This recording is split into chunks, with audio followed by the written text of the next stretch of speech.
What is up, everybody? This is my Legends of Tomorrow Season 6, Episode 7.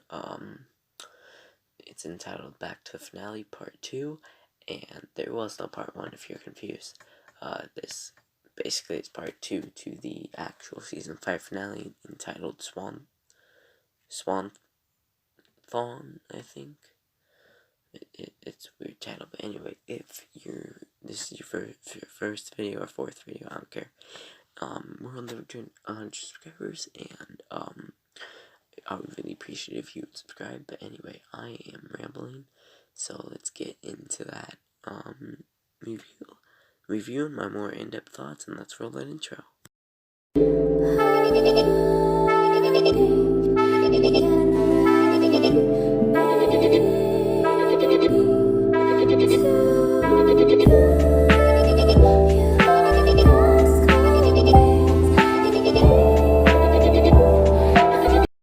This episode starts off with I kept writing Bishop instead of Bayrod in my notes, but anyway, Bishop talking to Sarah, and Bishop basically explains the whole cloning process and how Sarah never knew she was cloned. It started back in episode 6, no 5, or I don't know, I think, whatever. It started back in episode whatever it was when Sarah got the juice to cure herself from the thing that Amelia Earhart poisoned her with, and Bishop says there is no cure for that, so they just cloned they just cloned Sarah's body with the help of Nurse Ava, and Nurse Ava is really the key to copying Sarah, and then we see the scene from, I think it's episode 4 after thinking about it, where Sarah wakes up again after drinking the juice and passing out. But, we have Ava in the Wave Rider watching the video that David Bowie took of Sarah saying that she's gonna propose to, Ava, and that's just one weird sentence, man, to say. Sarah Lance got recorded by David Bowie saying that she's gonna propose to Ava, I forgot her last name, but, yeah. Nate comes in to check on Ava, and Ava's like, no, she just goes, no, she doesn't want any of Nate's stuff. Oh, she'll just ask Gideon or whatever. So then we have the actual Legends. I'm sorry, I'm kind of tired. It's like 2:30 in the morning. This comes out at 10 a.m. This like 40 minutes of like these clips. I individually have to like space them out 10 seconds, and that took like an hour, man. But yeah, the Legends talk after they found out that Sarah is, you can't see me, but I'm holding up quotation marks, dead. And yeah, Nate as leader says like, take time to mourn or whatever you need. But I'm gonna go talk to Bayrod or B, and they insist on going with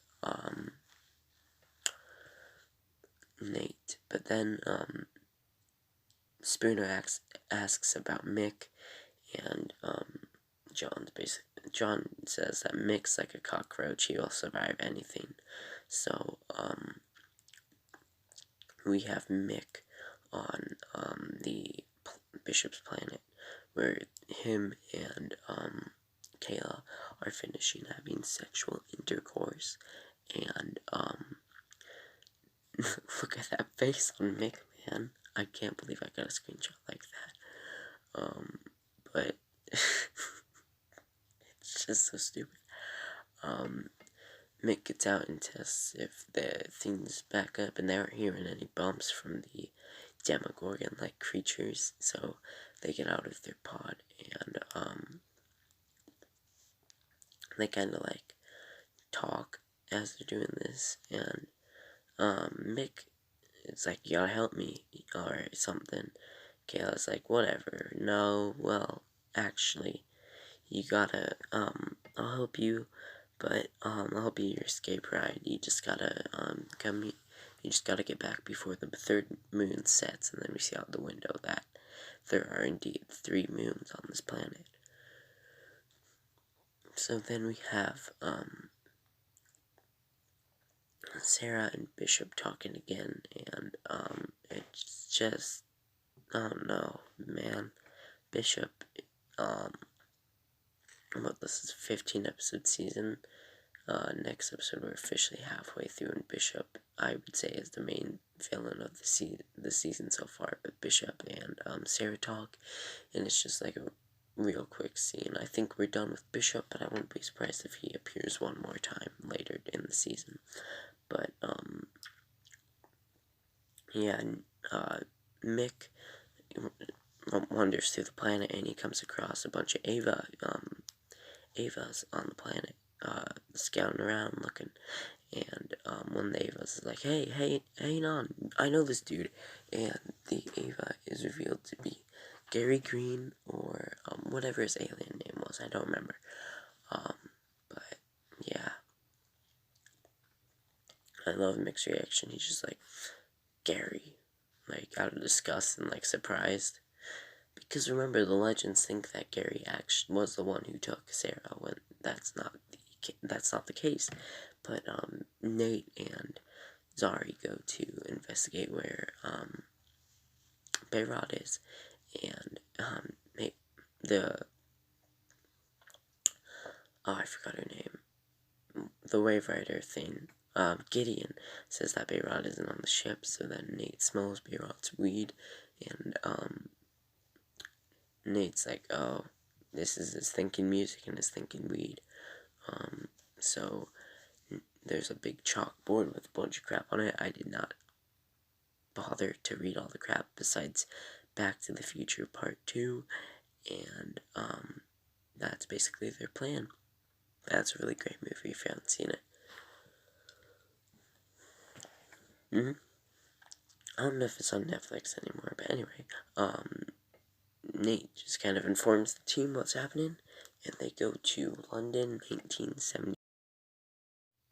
I'd say they're there about like 30 minutes after, or 42 to an hour before Sarah gets abducted. But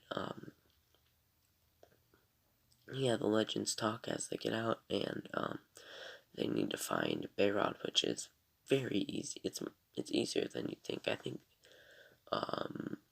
Bayrod just portaled in, and then the legends portaled in, and Bayrod's like, hey, you can't stop me, I'm gonna do this, no, I won't let you stop me, and the legends are like, stop you? We're here to help you, man, we're gonna help you do this right. So then, they go across the street from the, I'd say, not a bar, whatever place Charlie and her band were playing at, but it's like a restaurant with a fireworks place next to it too, which comes in handy later, and Nate gets bowls of like curry or something, which I know you're going back to the day your girlfriend left you, but 3 bowls of curry by the end of this, like, but they talk about a plan, and they haven't really come up with one yet, but they're just gonna send Bayrod out to go talk to Sarah, and that's exactly what Bayrod's gonna do, because it's smoke o'clock. But that's hilarious though, smoke o'clock. But Bishop goes practicing what he's gonna say to Sarah before Sarah portals into the occasion after getting her mom's wedding ring. It's revealed, and I looked this up. Her mom, Dinah Lance from Arrow, who's played by River Song from Doctor Who, is still alive canonically in the Arrowverse, so she portaled in from there and got it and everything. But yeah, they talk, and Sarah reveals to Bayrod that she's going to propose to Ava, which she eventually does after, 7 episodes? It's just a long, grueling process. Not grueling, because I don't know, so it was actually pretty good. I'd rate like a 9 out of 10. But then Ava comes in from before the events of season 6, and during the ending of the season 5 finale, and she's like, "Hey, Bayrod, wasn't your silver part on the other side of your head?" And Bayrod just flips his hair. I can't even do that, but yeah, I thought that was funny, honestly. But Bayrod goes back to talk to legends, and they come up with a different plan because everybody else is in the concert. So Zari and John chip up, and like there's a little bit where we will be gone, and Ash was like, "You want to share with the rest of the class?" I don't know, I thought that was pretty funny, but yeah, John and Ash and Zara are like, there's a good 20, 15, 8, 7 minutes where we're gone, where we won't interact with ourselves. I'm sorry, I'm tired. I just yawned. But you don't need to know that information. John and Zari, run into Ava while looking for Sarah, and, Zari weirdly plays it off like, Sarah's using my makeup, and John needs some or whatever. It's just weird, lame excuse that Ava probably didn't believe, but, sorry, I'm gonna move my microphone to closer to me so you can hear me better. But, Sarah's, like, thrown up in the stall from, like, drinking too much, shots or whatever, and, she, like, talks to Zari and John, or Constantine's like, "Hey, you're Sarah Lance." I can't do it British. I don't know why I tried to. I'm sorry. But he's like, "Hey, you're Sarah Lance. Nothing should ever like hold you down. Go propose to Ava, or whatever." And Sarah's like, "Oh, Bayrod couldn't keep his mouth shut for real." And by the end of it, Sarah thinks that John there was just Charlie, because she's like, "How does this affect you?" And obviously affects John by being like, "Yeah, I get my magic back," but he doesn't say that. And throughout this conversation, Zari kind of figures it out that John's magic is gone. And, I don't know, I see a lot of people are kind of against the John and Zari relationship. I don't like that John doesn't have his powers. I think that's cheap and crap way to say that we don't know what to do with this character. But, I like their relationship as a whole. But, Zari's like, "No lying, say it out loud." So John goes, "No lying." But back to that, I don't have a problem with this relationship. I think it's actually really good. Maybe it was maybe they're going too quick, I don't know.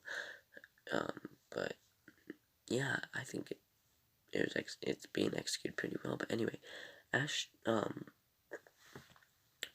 Ava sees John and Zari leave, and as she sees John and Zari leave, there's another John and Zari that come out of the stall of the bathroom, and Ava figures out what's going on, so he follows the other John and Zari who are from the year 2021, and follow them to the bar where the rest of the legends are at, and Ava from the season 5 finale is kind of like, "Hey, you can't do this.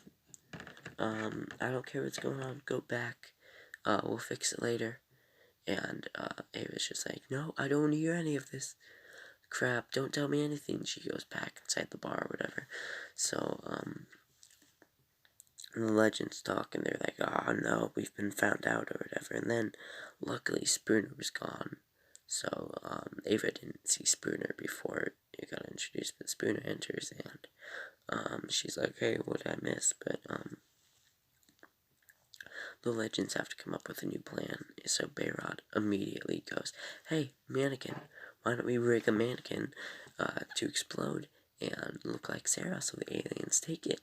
And his plan is that if he shoves it with the fireworks from the firework stand near the place, that it'll explode and set the aliens free upon the timeline, just as Sarah did not disrupting the timeline at all, but Nurse Ava and Sarah are wandering throughout the planet and trying to disable these generators. So Ava gets one off, or a thing off, and it slips and cuts her hand. But the weird thing is, after it cuts her hand heals, and it looks perfectly fine, like it never got cut. Not so sorry. Yeah, but Nurse Ava looks at Sarah, and she's like, Nurse Ava's like, hey, has this ever happened to you? And Sarah's like, no, never, or whatever. But yeah, it's just really weird. And Bishop is in his lab dancing, and sorry to yawn. You know, 100% if this was the Flash, there'd be this clip of Bishop dancing on TikTok already. Maybe I could be the first time now, but yeah, it was funny. He twists in Sarah's right behind him. Sarah just flatly punches him in the face, like on the nose. And Barrel's like, "Oh, come on! Did you find out what you are already?" And he explains, "You are this creature. I splice you. Isn't that amazing?" And I'm sorry if I keep saying Baron instead of Bishop, man. They really they have names that are really similar, but Sarah's like, "Why would you do this?" Like, and Sarah talks to Bishop, and or more like yells or argues because she's pissed, man. She doesn't want to be spliced. She wants to be Sarah Lance, normal Sarah Lance, that can die every single season. Like, think about it, if Sarah can't die, what is Legends of Tomorrow gonna do? That's their main twist. But anyway, Sarah stabs Bishop with this thing in his neck that is gonna like cripple him, so he can't go into another body ever again. And she can give him the antidote if he just tells her what she needs to know. And he doesn't, but I don't know. Bishop is an interesting character. After this episode, I'm kind of disappointed that we never got to see him and Bayrock together. I think they would clash well if Bishop wasn't a bad guy mostly. But yeah, Bishop just falls on the floor, and Sarah, most importantly, takes her ring back that Bishop took from her earlier in the episode, and because Bishop was trying to make Sarah be the face of the new clone leads, and yeah, just forget her old life. And the first step is that. And the first step in that is, no, you're not getting married anymore. But obviously that turns out to be false, and Sarah runs down the hall with Nurse Ava, and they talk a little bit, and Sarah's like, "Hey, Nurse Ava, can you get this? Can you make me a new clone that is completely free of this creature, or just make me normal?" And Sarah gives this pep talk to Nurse Ava, like, "You helped create me, so you can help destroy this. I know you are so smart and everything, just like my Ava or whatever." And Sarah, this was a pretty good pep talk, man. If it didn't inspire her, man, it inspired me. No, I'm just kidding. But it was a good pep talk. I can't say anything else. But so, Nurse Ava like takes the DNA strand out and starts the new cloning process. But Barry calms, not Barry, sorry, Gary. This isn't a Flash crossover. It comes through the comms. It's like, "Hey, all the generators are ready to explode. When do you want me to do it?" And the third moon has already set, so Mick's like, "Come on, we gotta hurry." But first, Sarah needs to have a new body print. That's weird to say, but Bayrout stuffs the mannequin, and like, none of them are like, "I don't like this plan, it's too risky, it's too little of a shot." There's the chances of failing are too high. But, Zari's like, hey, I need to give this thing a makeover. And, Barrel's like, hey, Spooner, why don't you go in and talk to Sarah since she doesn't know you? So Spooner goes in and talks to Sarah. And, I don't know, this is the first time these two characters in 7 episodes, this is Spooner's 7th episode, but this is the first time these characters have shared a scene, and I can't wait for more Spooner and Sarah scenes later in the season, because I thought this was really interesting. Obviously, because she doesn't know Spooner, Sarah tells her that, yeah, I'm gonna propose to my girlfriend tonight, and I just don't know when the right moment is, but I'm gonna do it tonight, and it's gonna be magical. Yeah, but not magical, but then we get the other end of the actual end of when the David Bowie recorded her with actual David Bowie holding the video camera recording Sarah, which I guess is why the file gets corrupted earlier in the episode, because Spooner was there and probably made it into the background of the shot. But Spooner goes back to the bar where all the other legends are, and yeah, Zari has dressed up the mannequin. They're all talking. Nate has to go use the restroom. He has to go take a number 2, and after eating 3 bowls of curry, and Astra says Man of Steel, Play-Doh intestines, and then Nate from an alternate future comes back, and he's like, when you send that mannequin, it just explodes the ship over 20s New York, and the stock market crashes, and we go into war, and I'm looking like John Constantine, because I had to sneak in and pretend to be John Constantine after John Constantine died in some mysterious way, and man, he's obviously, this version Nate is obviously, it's just a little stupid gag, and it's just like, it's a reference to Snake Plissken, Kurt Russell ego, or Wyatt Russell's dad, I don't know, Goldie Hawn's husband or whatever. You know Kurt Russell. It's a reference to the Escape series, and this alternate version of Nate comes up to Bayrod, and yeah, but Bayrod's like, yeah, oh, yeah, I gotta go do something. So Bayrod runs out, and Nate fades away, this alternate version of Nate, and he's like, no, because now the future has changed, or whatever, and, the funny thing was, when this version Nate entered, he threw a roll of toilet paper at Astra, and, said, I'm gonna need this, like, 90 seconds, and Nate comes back, and he's like, oh, I could've used this, like, 90 seconds ago. I don't know, I just thought that was funny, but then we have the scene before, Sarah gets taken in the finale with Charlie, and, they say goodbye to Charlie, and let's go home. In the season 5 finale, we don't know why Sarah stopped and, looked back, and now it's because of Bayrod, who called her name, and throughout this scene, we learned that ultimately, sorry, I had to move my mic, ultimately, it was Bayrod's fault that, Sarah got sucked into the wormhole, or to state as Astra says, it would have happened eventually. They would have got her, so you don't blame herself. So it wasn't Bayrod's fault, but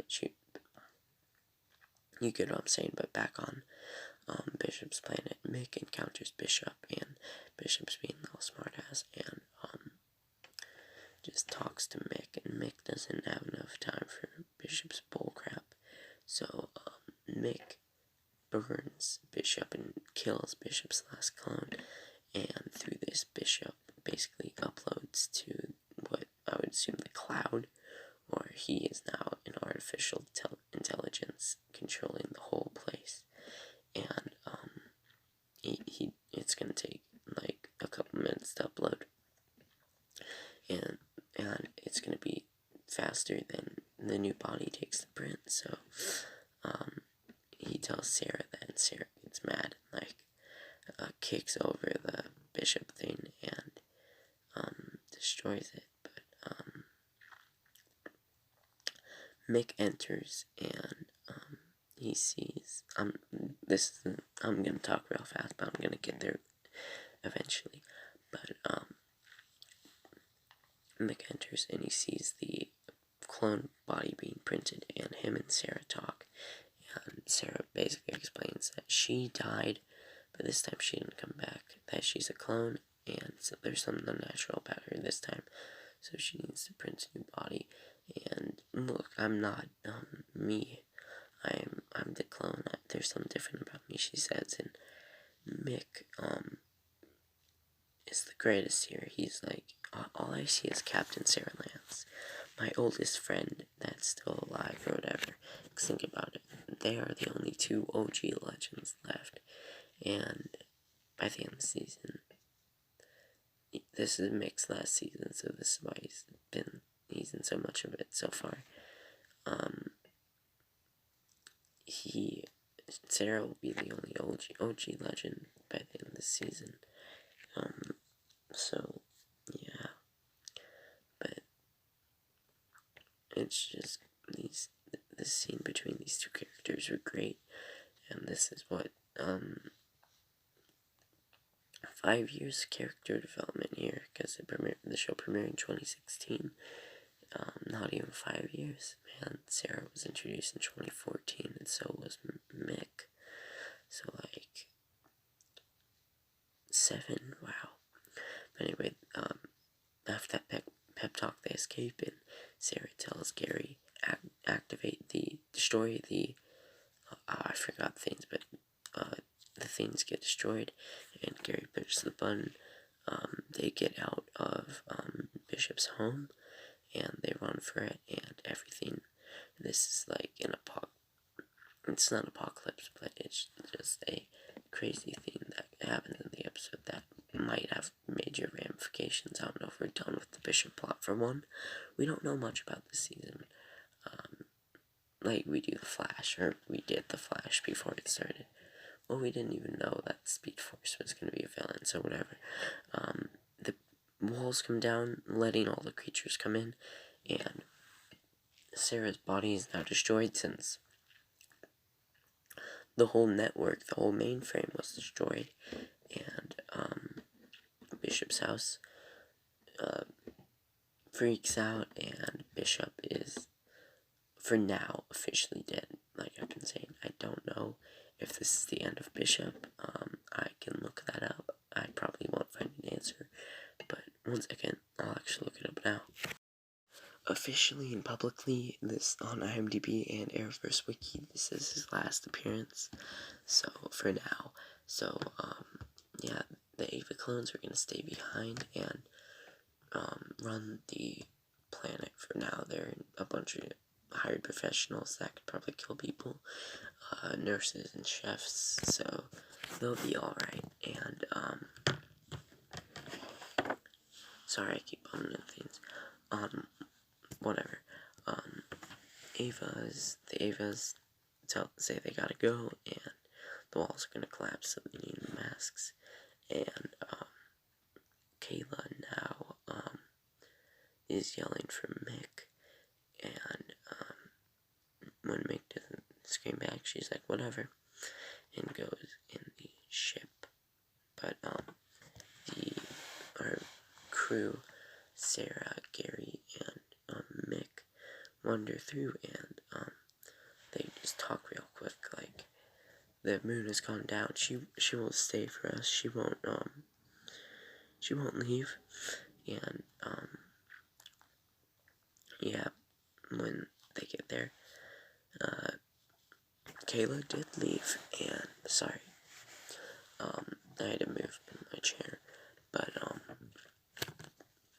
Mick is like, wait, she actually left? No. And here is where crap starts happening, or the real stuff of the episode starts happening. They get attacked by the creatures or the natives of the planet, and whenever these people appear, it's just really horrific, man. This was honestly pretty scary. I wasn't scared, but like, if I showed my sister this, she'd probably get scared. But I don't know. This episode was really good. It was a Glenn Winter episode. He did a bunch of great episodes of Arrow, so that's why all the pyrotechnics in this, and like, it's shot very much like an episode of Arrow mostly. But Kayla comes back, and Kayla shoots at the Demogorgon creatures thing or whatever, and Mick's like, yeah, I knew she would come back first, and Kayla talks to them, and Kayla's basically like, hey, I just had to get the ship started, but then all the Demogorgon creatures start coming after them again, and they get pinned and everything, and Mick doesn't have his gun, and Mick's about to kind of die before Gary gives him, or throws a gun at him, and Gary, Mick, and Sarah get in the ship after Kayla transformed into her alien form and saved all of them by, like, eating the creatures, whatever. Not eating, but fighting them and, like, pulling them off each other. So Kayla, it's too risky. She can't get in the ship, and Kayla has already been taken away. So they need to get off the ship, and Gary's just like, it's okay. And Gary flies away from the planet and gets off the ship, leaving Kayla stranded here on this planet, which, there will be a break after episode 8 for 4th of July, which I guess their mid-season break a little bit, but, yeah, I'm very interested, and I'm intrigued to see where this is gonna go, and I don't know, that let off on great potential, man, but, yeah, I just can't wait to see where all this Kayla, stuff with, I like their relationship, or I like their dynamic, Kayla and Mick, and where they're going, so I'm excited to see where that goes in the back half. But anyway, we have Bishop and Astra talking. It's not a pairing you usually see, but it unusually works well. Now, this is the CW, so I gotta say this. I do not want these people to become a couple. Astra works best by herself, but she needs to find somebody, so I will be happy if she finds somebody, but I don't think this is the great pairing. But Astra's like, no, you can't blame yourself. Sarah wasn't your fault, basically what we covered earlier. And, yeah, the legends kind of reunite after their failure, and everything they talk, and yeah, it was just a real failure for all of them, and their plan ultimately didn't work out as it did, and you saw that, right? Nate, like, held Spooner with her arm, so don't make these people a couple either. Spooner and Nate don't make them a couple. Don't make everybody on the Legends a couple, man. It just isn't needed. But Bayreuth says something like, legends never die. Tell that to Sarah, who has died 1, 2, 3, 4, more than I can count on just one hand. So, in the Wave Rider, Ava keeps watching the footage that David Bowie shot, and she just keeps running it and drinking. I don't know what drink that is, but she drinks some alcoholic beverage, and the file is now corrupted, and Ava's kind of pissed. She's like, what? And I assume that's because of all the meddling that Legends did this episode, and maybe Spooner was in the background or something. But Sarah talks to Ava. Sarah appears on the Wave Rider, and Ava cannot believe it. She does not want to turn around, and man, this is the reunion I've been waiting for ever since. But wow, did that finale really come out in like June or July of 2020? Time flies, man. But about a year I've been waiting for this reunion, and it did not. It's just, finally, man, after all this hardship they both have been through these past 6 episodes, it's just too much, and I'm happy for them. But, yeah, Gary is like, hey, Ava probably wants to know I'm okay, right? And, Gary's, and Mick's, like, the wrecker of this crew, or if you get the Bad Batch. But, he's like, nope, she doesn't, and just, like, points him away from that. And Sarah and Ava talk, and Sarah's kind of like, huh, I should probably tell the team I'm back, right? It is awfully quiet in here. And, so as the legends drink in 1977, one surprise walks in, and it is Sarah Lance, showing that they did not fail. And, well, they failed in their original plan, but their Mick Rory did not fail. And it's a reunion and with everybody, and, yeah, Gary is here, Ava's here. Ava, I just want to say, if you watch Batwoman, Ava and Sophie are kind of wearing the same outfit, just in that picture. But, John's like, oh, you did it, Mick. I had no doubt in you, which he didn't. He fully believed, but Zari's kind of hating on Gary. He's like, oh, Gary, the alien who kidnapped Sarah, or whatever. And, Sarah's like, actually, no, it's not him. He helped me escape. And everyone's like, oh, sorry, Gary. Gary's the hero. And Behrad and Sarah have that relationship, have that dynamic where it's like, yeah, you totally saved me. It wasn't Mick. And they all scream, oh, let's go home. And I wonder what those workers think. If you look in the background, you can see, or in the clips, you can see that workers are actually working in that bar. And it's just like, with all the alternate people coming in, and like, how did that place not close? It has to be like 2 a.m. by this time in the show.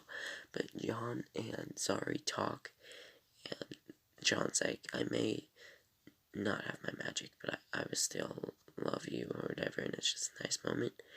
And,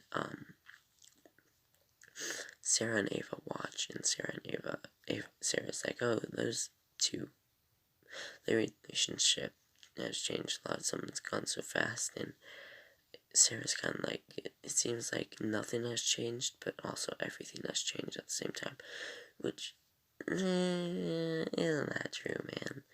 It's only been 6 episodes. I don't think that these people have changed that much in 6 episodes, but you can be the judge of that. Personally, I don't think so, but yeah. So here, Sarah's like, whatever. Here, Sarah basically says, well, screw it. I'm gonna propose to my girlfriend. And Sarah gets down on one knee, and she says the thing, Ava Sharp, will you marry me? That's literally what I wrote down in my notes. It's a great line from the show, and, man, if you didn't smile throughout these two enemies they were enemies at first in season 3, if you don't remember, but it's just, I'm so happy for these two. And at first I was thinking this is probably the first gay marriage on movie or TV, but no. Arrow had that with Curtis Holt, or they got divorced, but Curtis was the, if I'm not mistaken, was the first gay marriage in superhero movie or TV, or was the first superhero over it. Whatever, I'm getting to, whatever, but, of course Ava says yes, and, Barrett's like, hey, you got rid of the fireworks, right? And no, because the fireworks go off in the dumpster that John threw him in, as Sarah and Ava kiss, and it's just a great moment and a great way to end the episode, and it's just fantastic, all these fireworks going off, and I just love it, man. It's beautiful. But wow, we are 40 minutes into this review. I did not think I would. I thought I would fall asleep during this review, I'm gonna be honest. But yeah, Batman review might be a little late if you're still here. If you're still here, which you're probably not, comment like, is Bishop alive or something. But anyway, I kind of want to get this done so I can export it real quick. It's not going to be real quick, it's going to take an hour. But I appreciate if you stuck here. And if you're still here, I appreciate you. You're beautiful. You probably haven't heard that today, but I can't see you, but I believe you're beautiful. Go on description, follow our socials, like the video, comment down below, turn on notifications, subscribe, whatever. Goodbye, stay safe, and stay safe.